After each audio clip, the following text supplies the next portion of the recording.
Heisenberg's uncertainty principle. Heisenberg's uncertainty principle.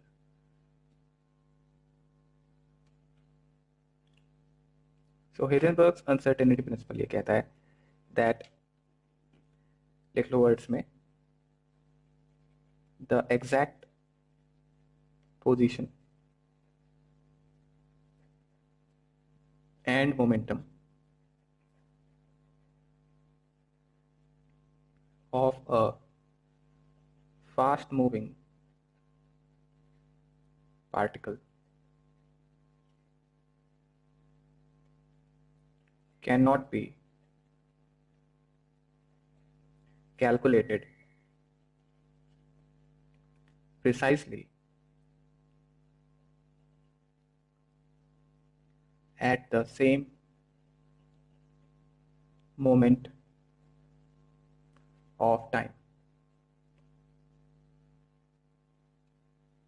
So exact position and momentum of a fast moving particle cannot be calculated precisely at the same moment of time. किसी एक instant of time पे एक fast moving particle का हम position और momentum दोनों एक साथ एक्यूरेटली प्रिसाइसली जो है वो मेजर नहीं कर सकते. सो अगर हम डेल्टा एक्स कहें error in measurement of position and delta p is the error in measurement of momentum. So याद रखें, मोमेंटम जो होता है उसको p से दिखाते हैं. Momentum is equal to mass into velocity. Mass into velocity is momentum. So delta p जो है वो error in measurement of momentum है. मोमेंटम के मेजरमेंट में एरर. अगर आपसे पूछें कि मोमेंटम वेक्टर क्वांटिटी या scalar, so velocity was supposed to be a vector quantity, m is a scalar, तो scalar into vector will be a vector. So momentum भी एक वेक्टर क्वांटिटी होना चाहिए. तो डेल्टा x अगर error in measurement of position है and delta p is the error in measurement of momentum, तो p m into v है. मास आप एक्यूरेटली निकाल पा रहे थे, तो डेल्टा p अगर मुझे चाहिए, so this will become m into delta v. So Heisenberg uncertainty principle कहता है कि अगर हम error in measurement of position and error in measurement of momentum को मल्टीप्लाई कर दें, तो this should be greater than और equal to h upon 4 pi. This should be greater than और equal to h upon 4 pi. Delta p को हम लिख सकते हैं m delta v. So this will be greater than or equal to h upon 4 pi. So delta x into delta v will be greater than or equal to h upon 4 pi m.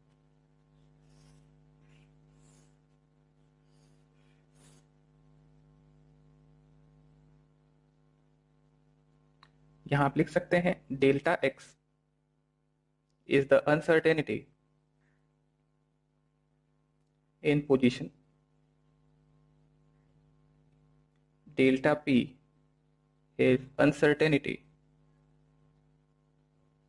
in momentum, h is Planck's constant, and m is the mass of particle. Delta v uncertainty in velocity.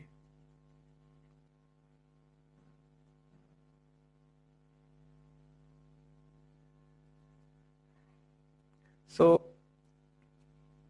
अगर इस rule के according हम जाएं, तो अगर error in measurement of position,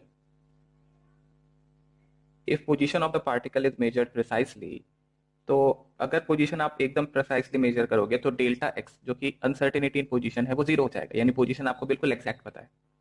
उस case में क्या होगा, if position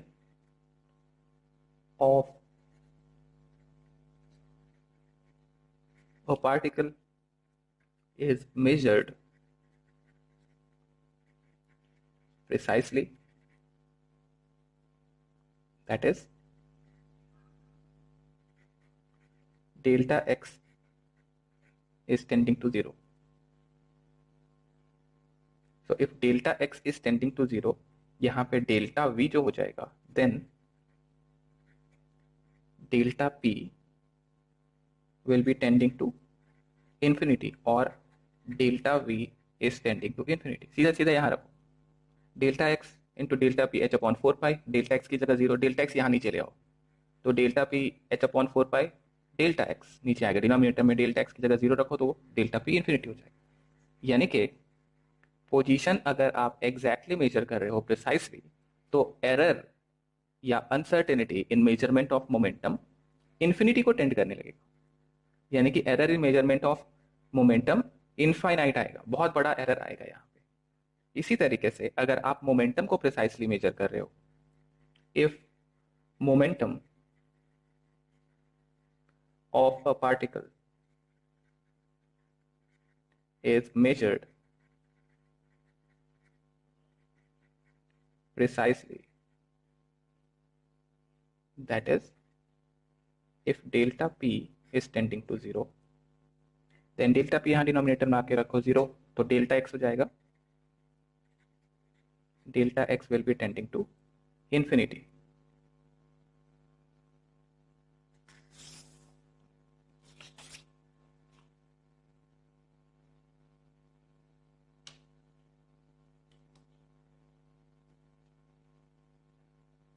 Now this is because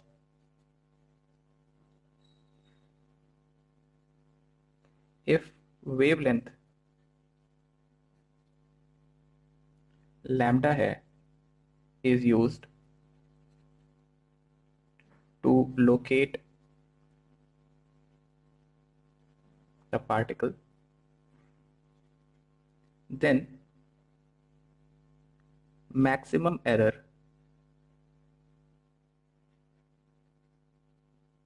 in measurement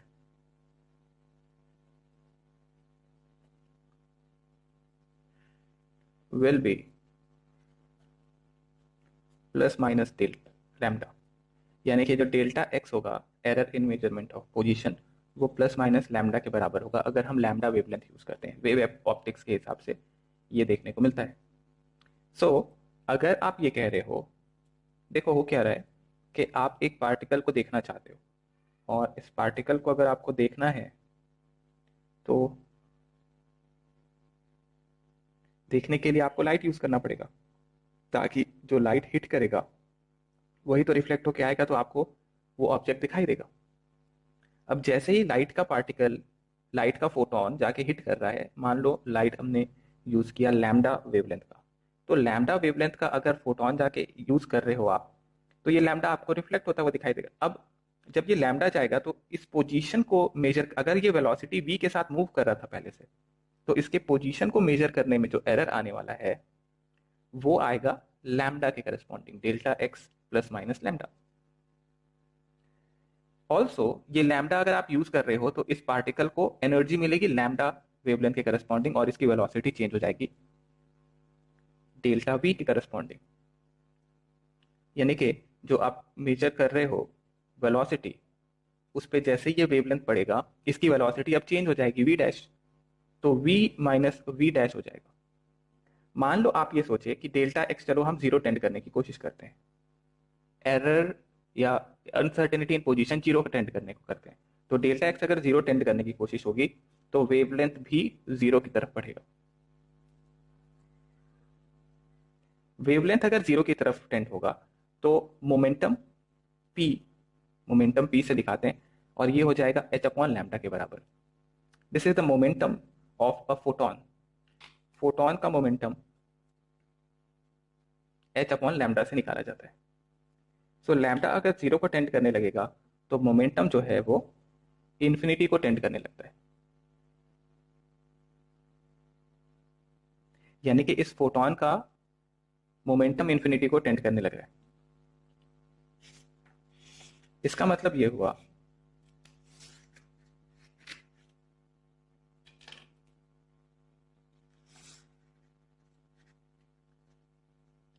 so to make delta X tending to 0, lambda 0 मतलब फ्रीक्वेंसी इसकी C equal to lambda into nu. Lambda आपने कम करने की कोशिश की तो फ्रीक्वेंसी बढ़ जाएगा, फ्रीक्वेंसी बढ़ गया तो एनर्जी ऑफ फोटोन बढ़ जाएगा, तो photon of very high energy is use.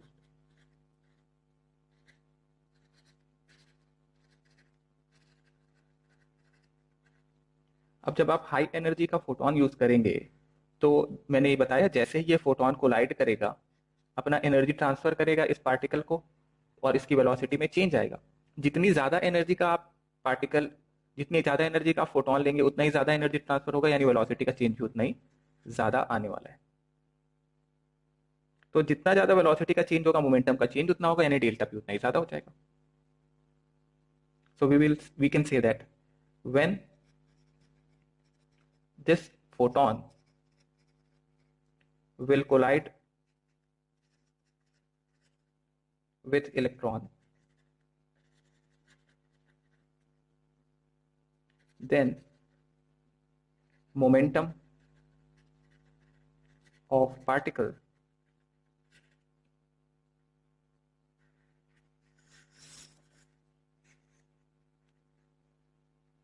is changed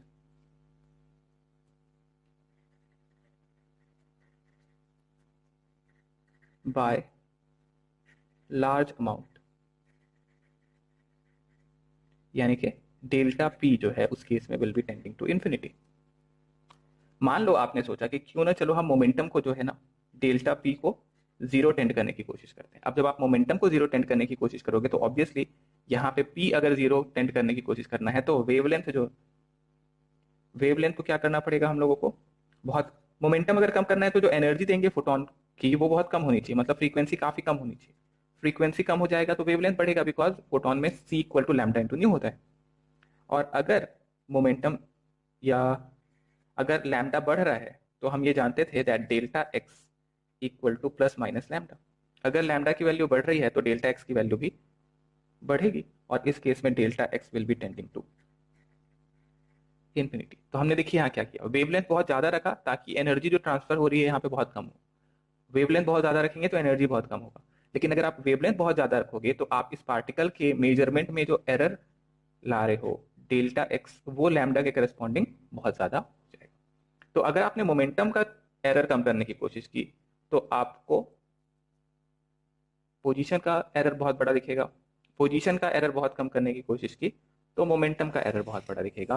कुल मिला के एरर जो होगा उनका प्रोडक्ट या अनसर्टेनिटी का product delta X into delta P it should be greater than, और आपने बहुत एक्यूरेटली यूज किया मेजर किया तो इक्वल टू हो जाएगा एच अपॉन 4 पाई।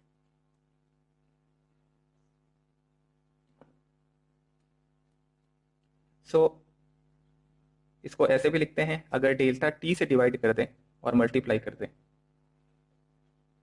ग्रेटर देन और equal to H upon 4 pi, delta P upon delta T is equal to rate of change in momentum। Rate of change in momentum को कहते हैं force. सो ये पूरा का पूरा हो जाएगा delta F into delta T into delta X greater than और equal to H upon 4 pi. Force into F into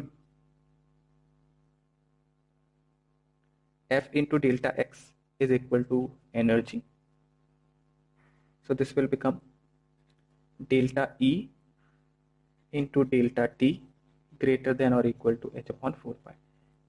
यहाँ पे डेल्टा E जो होगा uncertainty in energy,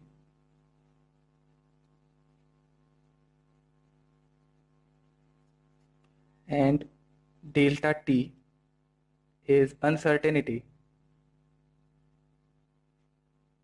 in time.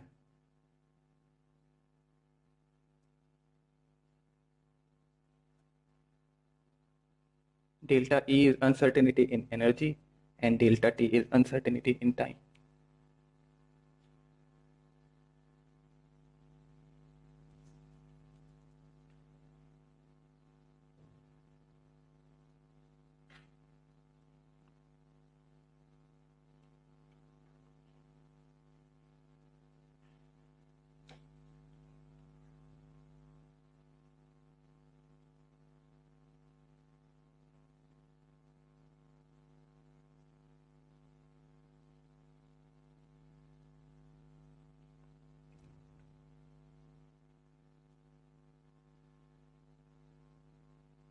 सो हुआ यहाँ पे ये कि 3 फॉर्म में लिख सकते हो। एक delta X into delta P greater than और इक्वल टू h/4 पाई। एक लिख सकते हैं हम delta X into delta V greater than और equal to h/4 pi m। और तीसरा लिख सकते हैं एनर्जी के टर्म्स में delta E into delta T greater than और equal to h/4 pi.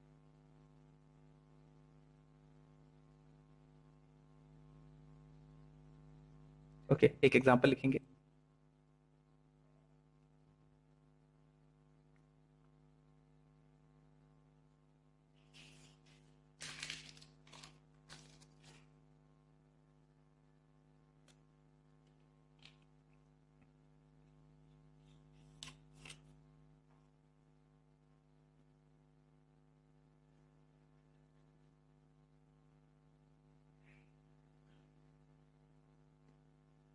A golf ball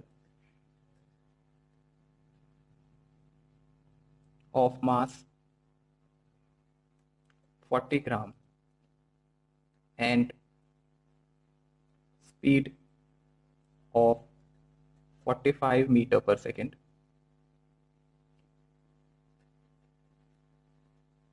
if the speed can be measured within accuracy of 2%, calculate the uncertainty in position.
So we have to calculate uncertainty in position. ये question NCERT का question है. सो golf ball का मास जो दे रखा है वो है 40 ग्राम. इसे ले लेते हैं हम 4 इंटू 10⁻² किलोग्राम. एंड वेलोसिटी या स्पीड जो है वो है 45 मीटर पर सेकेंड. मुझे इसमें अनसर्टेनिटी चाहिए, तो एक्यूरेसी 2% की है. इसका मतलब जो अनसर्टेनिटी इन वेलोसिटी होना चाहिए, स्पीड और velocity, that should be 2%. 2% of what? 2% of the velocity, that is 2/100 into 45, that is 0.9 meter per second. Now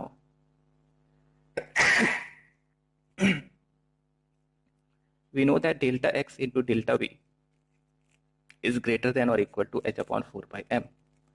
मान लेते हैं कि यहाँ एरर मिनिमम है. मिनिमम है तो ये ग्रेटर देन और इक्वल टू के साइन में कन्वर्ट हो जाएगा.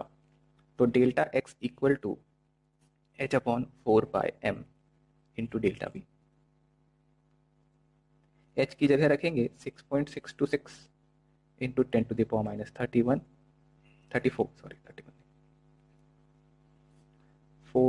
3.14. मास की जगह रखेंगे 4 into 10⁻² and delta V is 0.9 metre पर सेकेंड. और यहाँ से ये सॉल्व करके आ जाता है 1.46 इंटू 10⁻³ मीटर. सो बेसिकली ऐसे समझिए कि एक गोल्फ बॉल जो है 40 ग्राम का गोल्फ बॉल, ये एक वेलोसिटी से अगर मूव कर रहा है 45 मीटर पर सेकेंड, तो यहाँ पे जो एरर दिखाई देगा डेल्टा एक्स, पोजीशन के मेजरमेंट में एरर 1.46 इंटू 10⁻³ इतना स्मॉल है. ये डेल्टा एक्स इतना स्मॉल है, ये पोजीशन में जो चेंज पोजीशन में जो अनसर्टेनिटी है वो आप देख भी नहीं पाओगे और मेजर करना भी आपके लिए बहुत मुश्किल होगा, बिकॉज 10⁻³ मीटर का होगा. एक 1 एंगस्ट्रॉम इज 10⁻10 मीटर. ये 10⁻³ के ऑर्डर का हो गया, मतलब बहुत स्मॉल है. तो आप जो अपने आसपास ऑब्जेक्ट देखते हैं, चीजें देखते हैं, उनके वो एक वेलोसिटी से अगर मूव कर रहे हैं तो उनके पोजीशन में जो एरर आएगा वो इतना स्मॉल है कि आप उसको ऑब्जर्व नहीं कर पाते. राइट? जैसे 45 मीटर पर सेकेंड से जा रहा था, अच्छी खासी वेलोसिटी से जा रहा था, तब भी यहाँ पे एरर इन पोजीशन बहुत स्मॉल है. तो अगर एक कार जा रही है एक वेलोसिटी से 100 किलोमीटर पर आवर की स्पीड से, तो वहां पे एरर डेल्टा एक्स जो है वो बहुत स्मॉल होगा, वो आप ऑब्जर्व नहीं कर पाओगे, आपको इतना ज्यादा पता नहीं चलेगा. लेकिन अगर वेलोसिटी बहुत ज्यादा बढ़ा दी जाए और मास काफी ज्यादा कम हो जाए, तब उस केस में आपको ये एरर जो है, अनसर्टेनिटी जो है वो मोमेंटम में या फिर पोजीशन में वो काफी ज्यादा अच्छे से दिखाई देता है. फॉर एग्जाम्पल, या यहां लिख लो,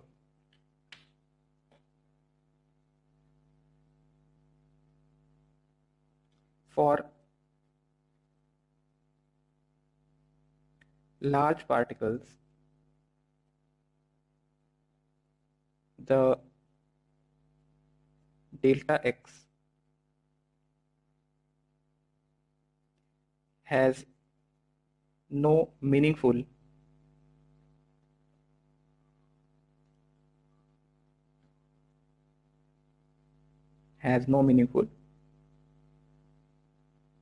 limit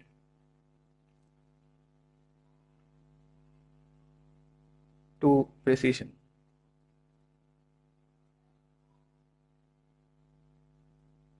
no meaningful limit to precision, कोई खास मतलब इसका निकलता है नहीं.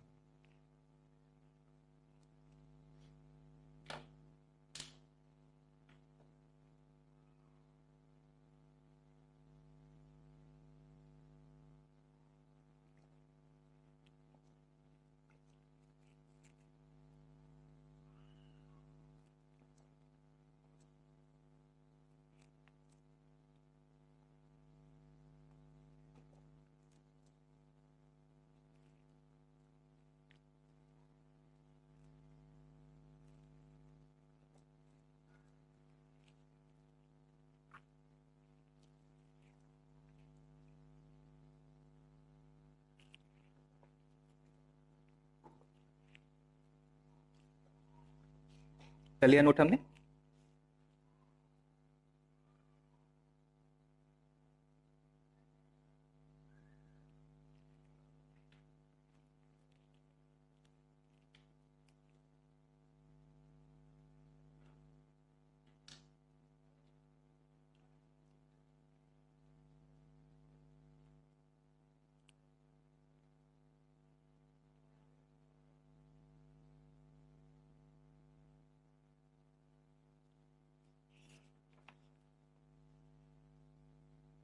Next example.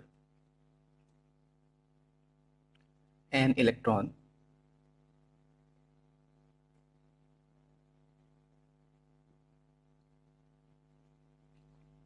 in first orbit of hydrogen atom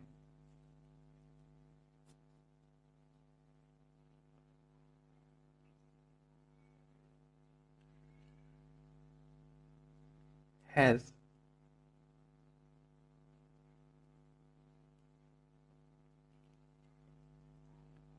error in measurement of speed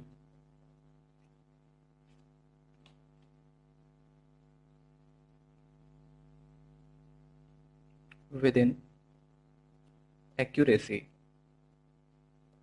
of 2%. Calculate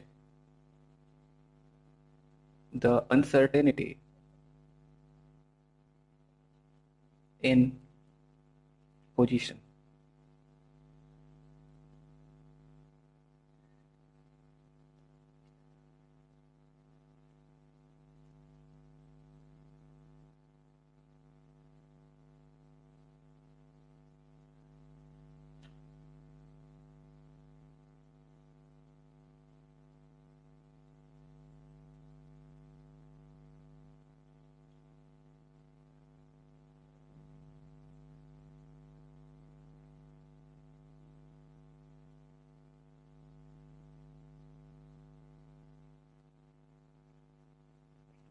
Calculate the uncertainty in position.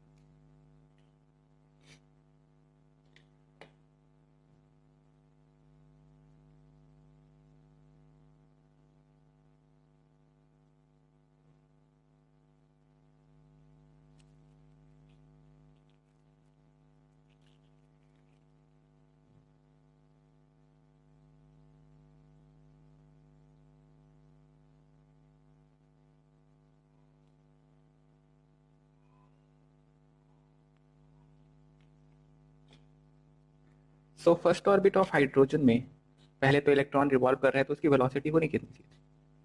So v is 2.18 into 10⁻6 into z by n metre पर second. For hydrogen atom, z is 1. For first orbit, n equal to 1. So velocity या speed आ गया 2.18 into 10⁻6 metre पर second. अब हमारे पास error का जो limit है वो है 2% का. दैट मीन्स डेल्टा वी जो होना चाहिए वो होना चाहिए 2% of 2.18 into 10⁻6. That is equal to 2/100 into 2.18 into 10⁻6.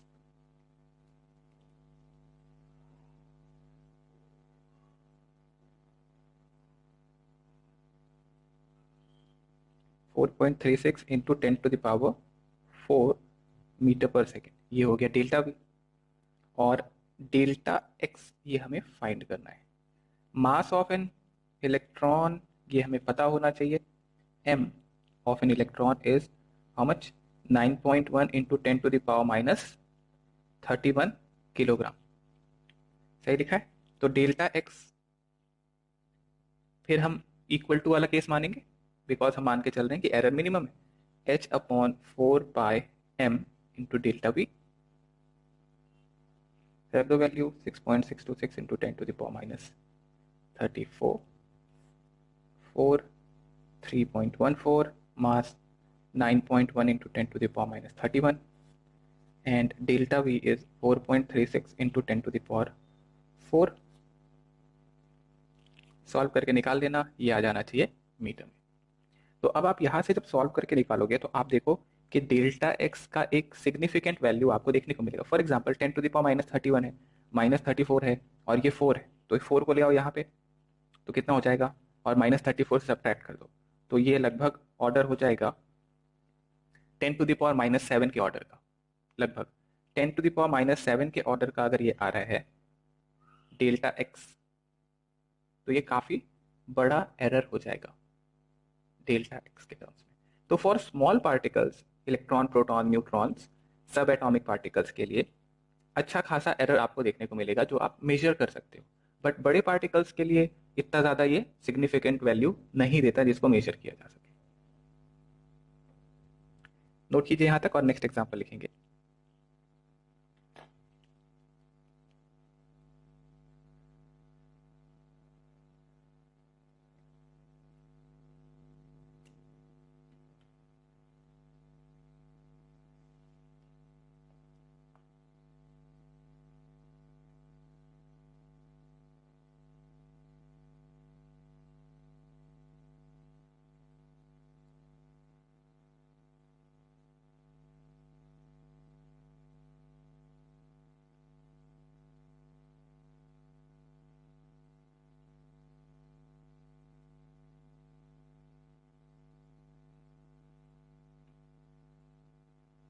Okay,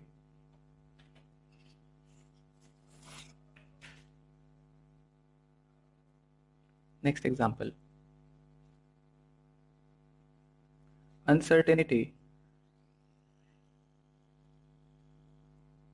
in position is twice the uncertainty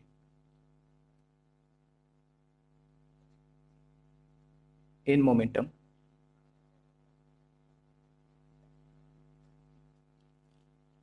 Uncertainty in position is twice the uncertainty in momentum. Then uncertainty in velocity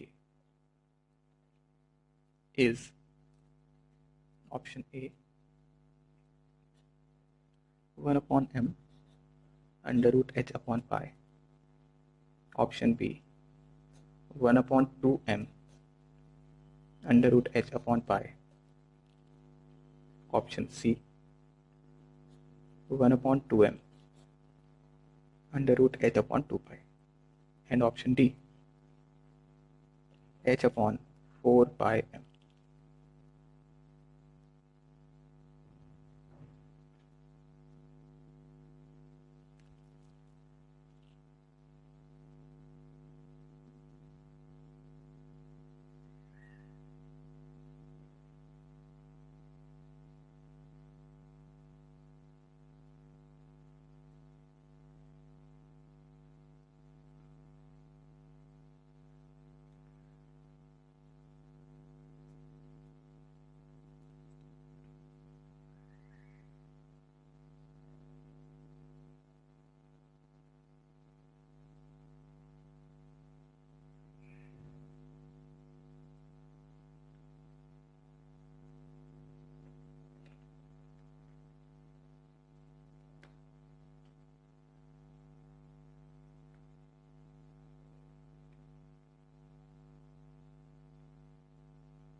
Hi answer.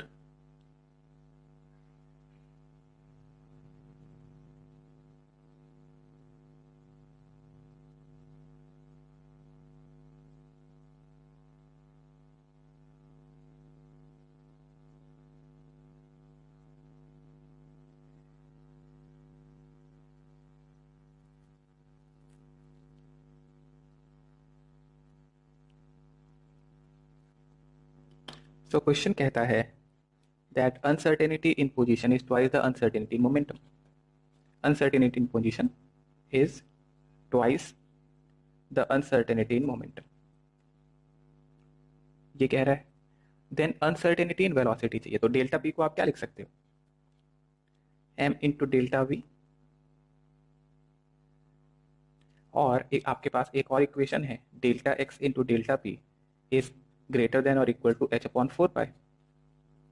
इसमें अगर हम delta P की जगह delta x की जगह रख देते हैं, डेल्टा पी कितना हो जाएगा m डेल्टा पी, और डेल्टा एक्स कितना हो जाएगा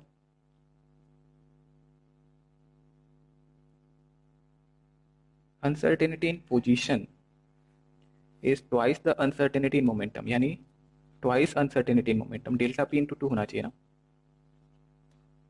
तो डेल्टा एक्स की जगह क्या रख सकते हैं हम, m delta we into 2 h upon 4 pi. So delta v square equal to h upon 4 pi into 2 into m square. So delta v is 1 upon m, 2 भी बाहर आ जाएगा, अंडर रूट h अपॉन 2 पाई।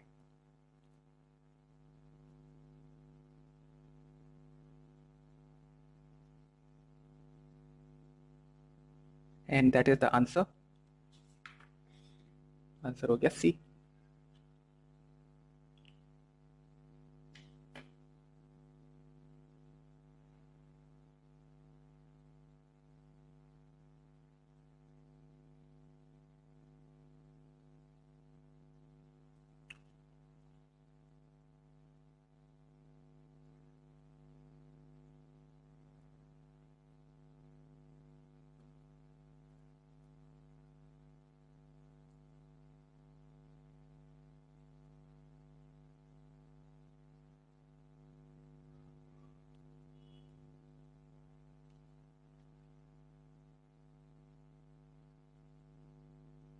कर लिया नोट हमने।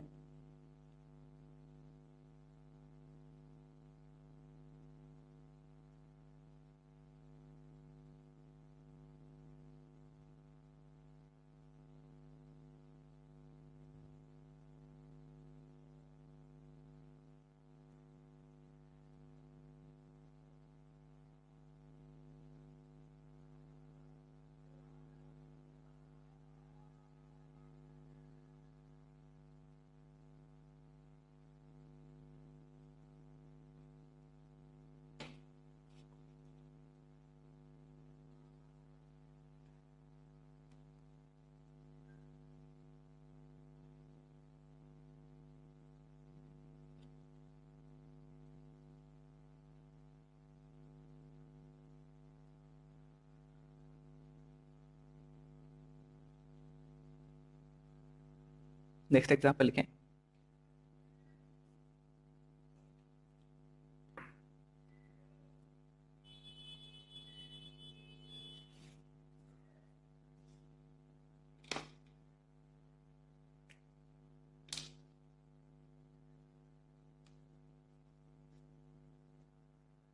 The uncertainty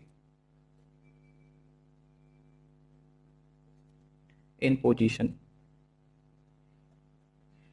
is 0.1 angstrom, and the uncertainty in velocity is 6.6 into 10 to the power minus 20 meter per second. Calculate the mass of the object या particle.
बहुत simple question था ये।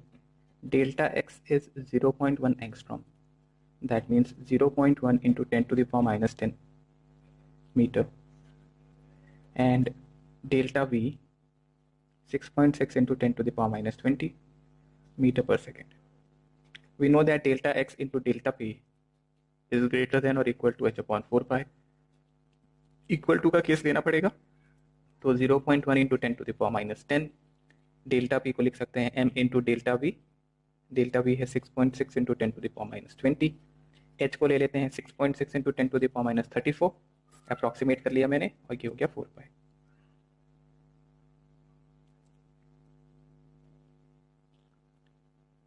D1 6.6 से 6.6 क्या, m की वैल्यू आ जाएगी यहाँ पे -3/4 पाई।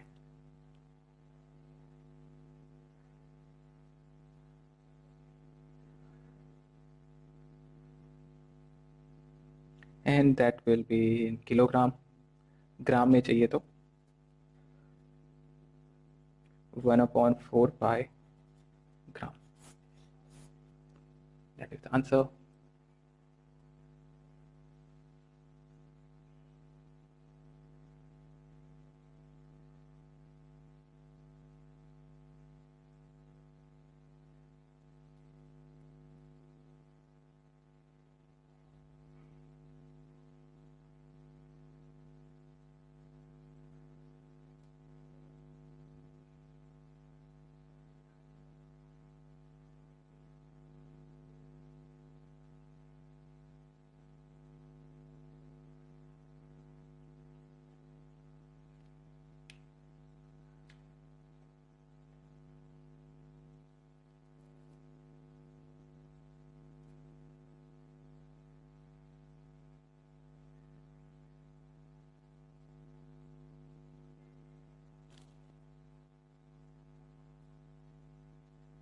नोट कर लिया हमने।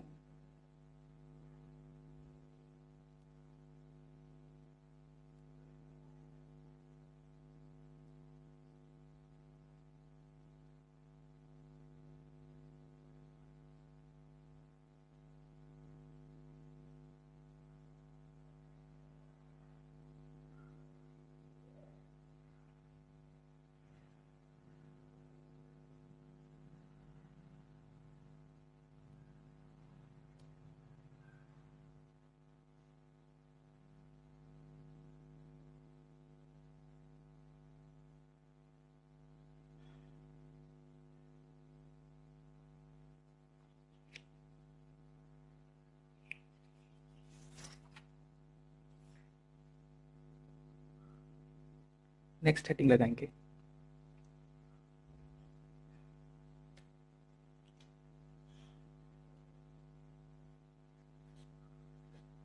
Dual nature of electron, dual nature of electron, that is also known as de Broglie hypothesis से dual nature of electron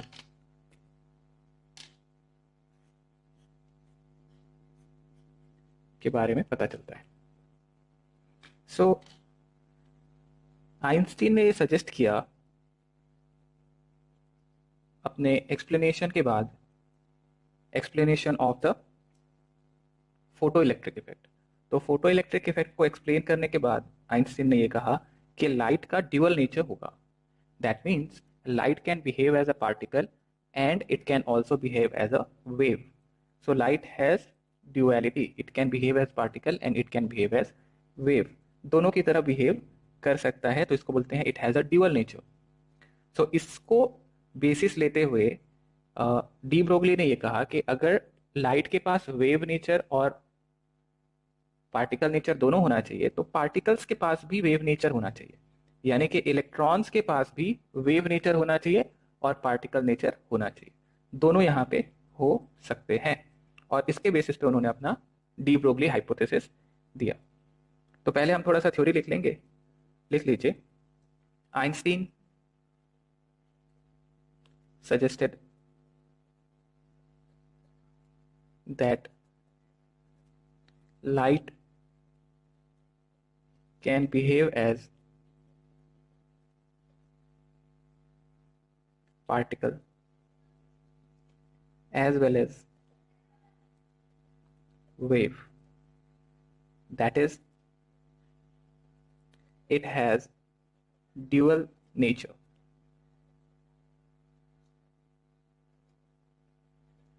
De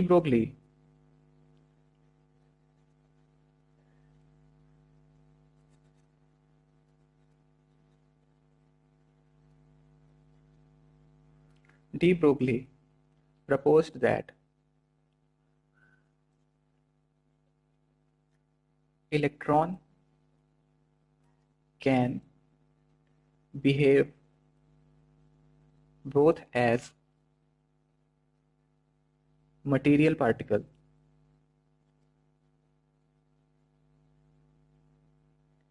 as and as wave. Can behave as a material particle as and also as a wave. This led to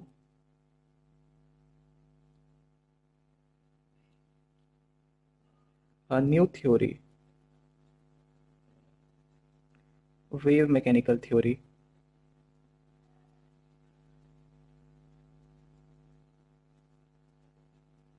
of matter. तो ये theory ये कहती है कि अगर एक fast moving particle है, जैसे कि एक इलेक्ट्रॉन बहुत हाई वेलोसिटी के साथ मूव कर रहा है अगर, तो उसके पास मास तो होगा ही, यानी पार्टिकल नेचर तो होगा ही, वो वेव की तरह भी बिहेव कर सकता है. जिस तरीके से लाइट या इलेक्ट्रोमैग्नेटिक वेव्स जो थे वो पार्टिकल की तरह बिहेव कर रहे थे, उसी तरीके से हाई वेलोसिटी के साथ अगर कोई पार्टिकल मूव कर रहा है तो उसमें भी वेव नेचर आ जाएगा. वेव नेचर आ जाएगा यानी उसमें वेवलेंथ हो जाएगा, फ्रीक्वेंसी हो जाएगी. सो इस थ्योरी के अकॉर्डिंग अगर हम चलेंगे तो देखो डेरिवेशन देख लेते हैं हम. सो लैम्डा जो था wavelength,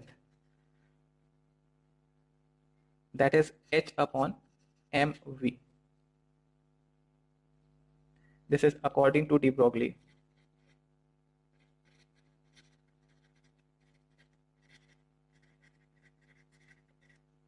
m is the mass and v is the velocity. अगर कोई पार्टिकल मास m का है, वेलोसिटी v से जा रही है, तो उसके लिए जो वेवलेंथ होगा उस पार्टिकल का वो हो जाएगा h अपॉन एम. ना इसका डेरिवेशन अगर हम देखना चाहते हैं तो देखिए आइंस्टीन या फिर हमारे पास जो पहले से पता था प्लैंक इक्वेशन, लिखो लिखो, फ्रॉम प्लैंक इक्वेशन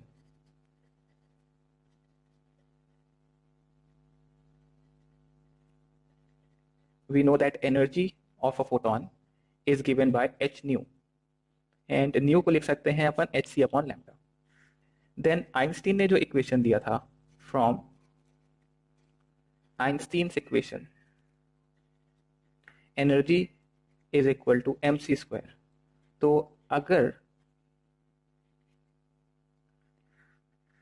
इन दोनों एनर्जीज को इक्वेट कर दें हम, तो हमारे पास आ जाएगा H C upon lambda equal to M C square.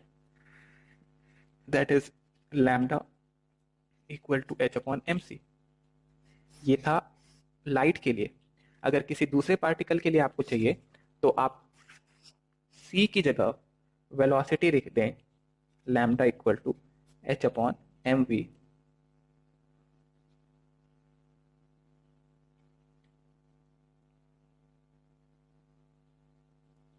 तो c को रिप्लेस कर देंगे वेलोसिटी से v से, तो ये हो गया lambda equal to H upon M C.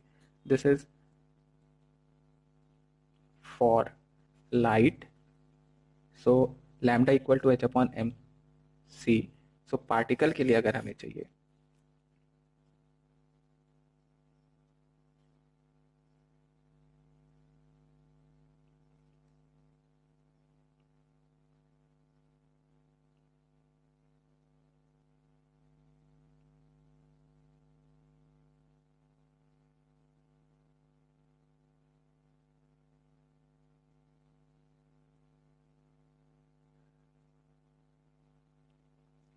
Now इसको एक्सपेरिमेंटली वेरीफाई करके देख लिया गया,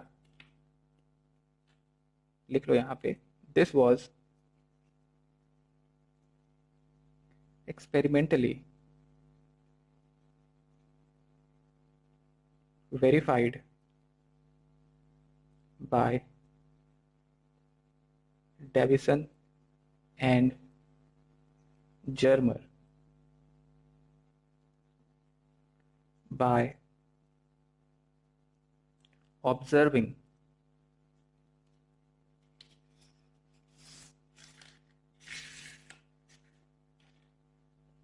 diffraction effect with an electron। Experimentally इसको वेरीफाई भी कर लिया गया है, diffraction effect with an electron beam. तो इलेक्ट्रॉन की बीम के साथ डिफ्रैक्शन शो हो रहा है, यानी कि डिफ्रैक्शन वेव्स का प्रॉपर्टी होता है। तो इलेक्ट्रॉन जो है अगर एक हाई वेलोसिटी के साथ जा रही है तो उसमें डिफ्रैक्शन की प्रॉपर्टी देखने को मिल रही है, मतलब इलेक्ट्रॉन तो पार्टिकल नेचर था बट उसमें वेव नेचर भी देखने को मिल गया। याद रखना है lambda equal to H upon M V होगा, ये होता है डी ब्रोगली वेवलेंथ। अगर किसी इलेक्ट्रॉन के लिए आप देख रहे हो, लिखो let the electron accelerated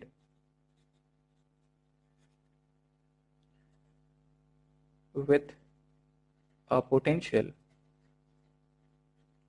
V, then the kinetic energy is half mv square equal to E into V।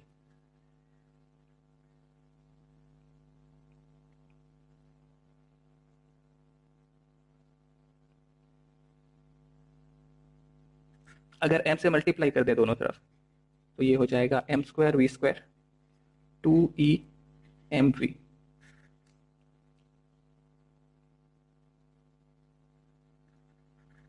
So mv equal to √2 em into capital V। mv को आप कह सकते हो मोमेंटम p,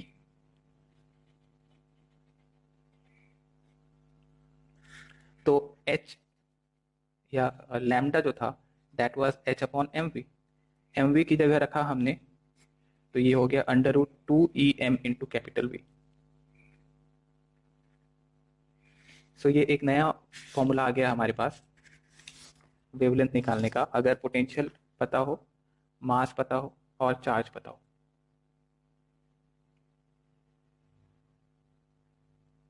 सो ये फॉर्मूला भी ध्यान रखना है हमें,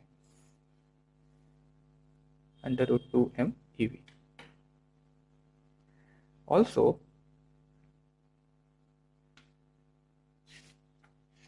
नोट कीजिए यहाँ तक,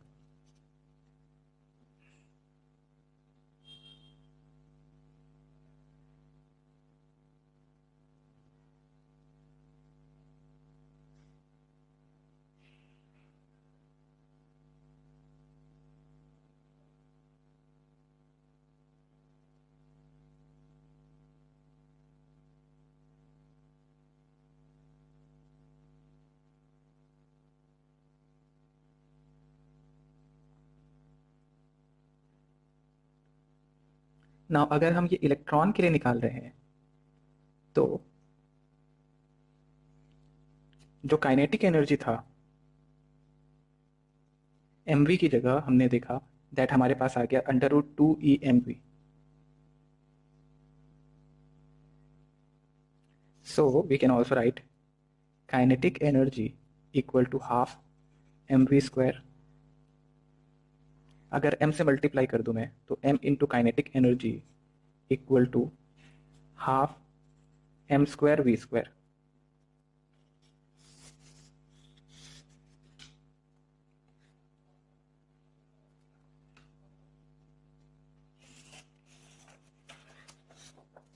now half m square v square जो था वो आपने देख रखा था,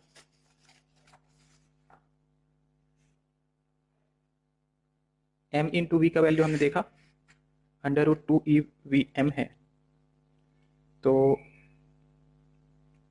m into V equal to √2m/ke।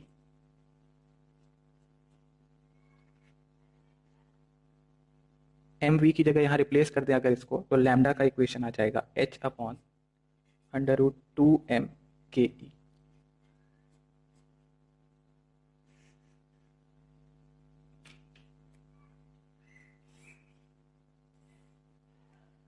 अगर हम इस मास को लाने के लिए एक काम करें कि एक पोटेंशियल डिफरेंस से एक्सेलरेट कर दें चार्ज q को through a potential difference of v, तो V can write if a charge is accelerated through a potential difference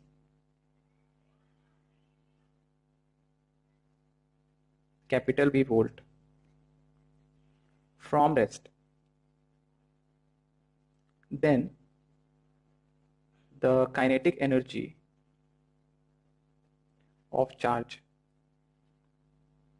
is Q into V। ये हम देख चुके हैं, के ई फाइनल जो होगा using conservation of energy, K E initial plus P E initial equal to K E final plus P E final. So K E की जगह क्यू भी रख दो, तो लैम्डा हो जाएगा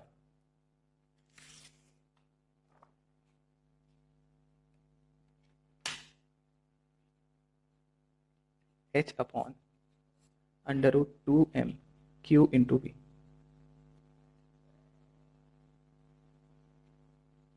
नाउ अगर एक इलेक्ट्रॉन होता, if an electron is accelerated,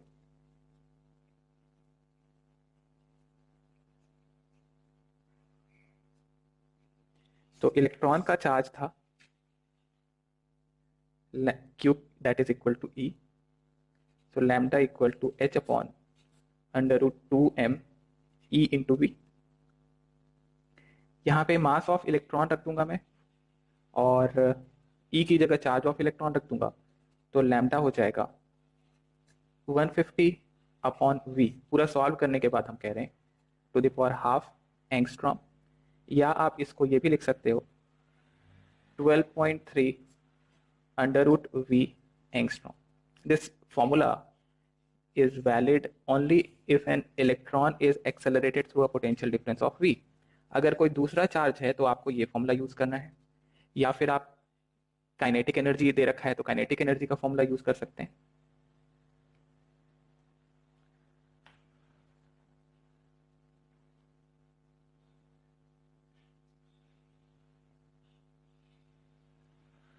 note कीजिए यहां तक। एक और चीज जो यहाँ पे देखनी है वो है हमारा बोर थ्योरी के साथ किस तरीके से हम रिलेट कर सकते हैं जो अभी हमने पढ़ा डी ब्रोगली हाइपोथेसिस को।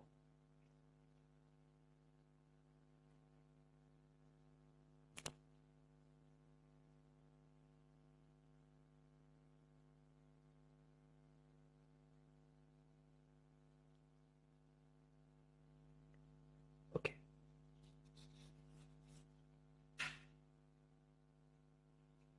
so if we associate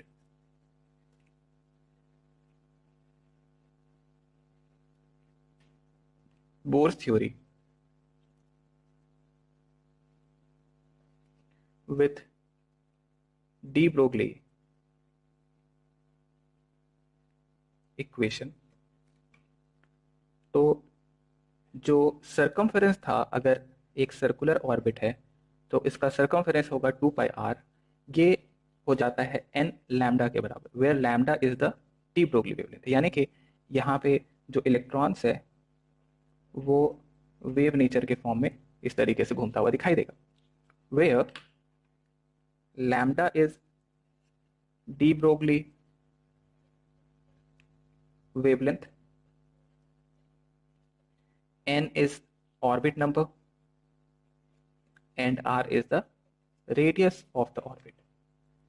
so lambda अगर हमें यहां से चाहिए, so लैम्डा का फॉर्मूला हो जाएगा 2 pi r upon n। Also इससे ये डिराइव कैसे होगा, तो आप लिख सकते हो लैम्डा जो था that is equal to h upon M V. So जो यहाँ पे हम लैम्डा की जगह रख सकते हैं, लैम्डा की जगह रख देंगे हम 2 पाई r अपॉन n।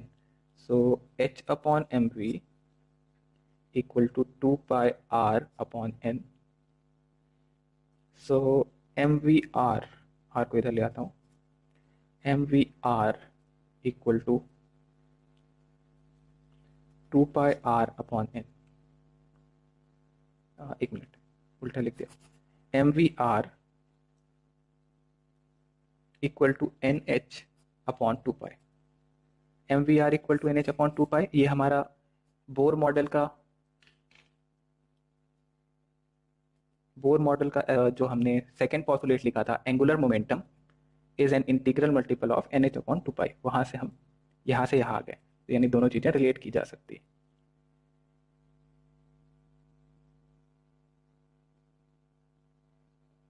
या आप उल्टा भी जा सकते हो, देखो M V R is equal to N H upon 2 pi, और आपको पता था lambda is equal to H upon M V, तो एम वी कितना हो जाएगा, एच अपॉन लैम्डा, इसको यहाँ सब्सटीट्यूट कर दो। तो आप जैसे ही एच अपॉन लैम्डा सब्सटीट्यूट करेंगे आपको दिख जाएगा that H upon lambda into R equal to N H upon 2 pi, that will be equal to 2 pi R is equal to N lambda. Basically N यहाँ पे कितने आपको वेवलेंथ मिल रहे हैं। फॉर एग्जाम्पल यहाँ से शुरू करूँ अगर मैं, तो ये एक वेवलेंथ हो जाएगा, यहाँ से यहाँ तक 2, ये 3, 4, इस तरीके से आप काउंट कर लेंगे कितने आपको वेव्स मिल रहे हैं एक ऑर्बिट के अंदर में। नोट कीजिए यहाँ तक, फिर मैं एक एग्जाम्पल लिखा देता हूँ इस पर।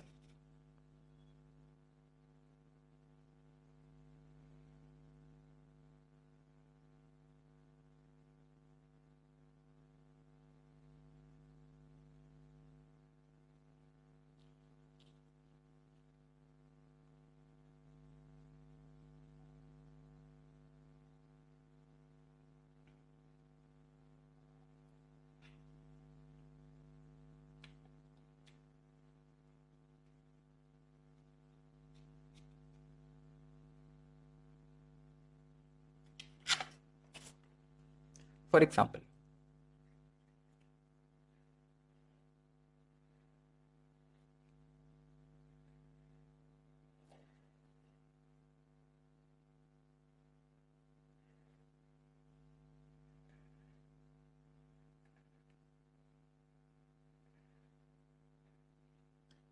what is n for this orbit? What is the value of n for this orbit, where n is the orbit number?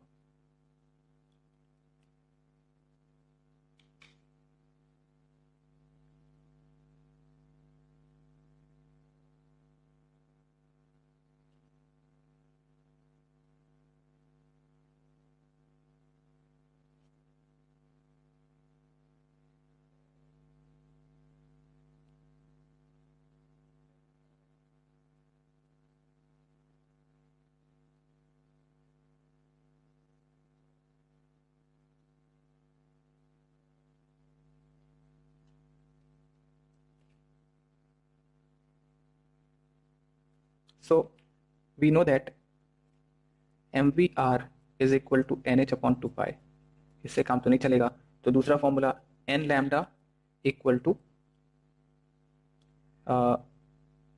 2 pi R. तो मैं काउंट कर लेता हूँ कितने वेवलेंथ हैं यहाँ पे, तो यहाँ से शुरू करो, एक wavelength, then 2, then 3 and then 4। So n की वैल्यू हो गई यहाँ से 4, and that will be the answer. That means this is the fourth, और ये कौन सा होगा, कौन सा ऑर्बिट है, इसको हटा देता हूँ। What is the orbit number here?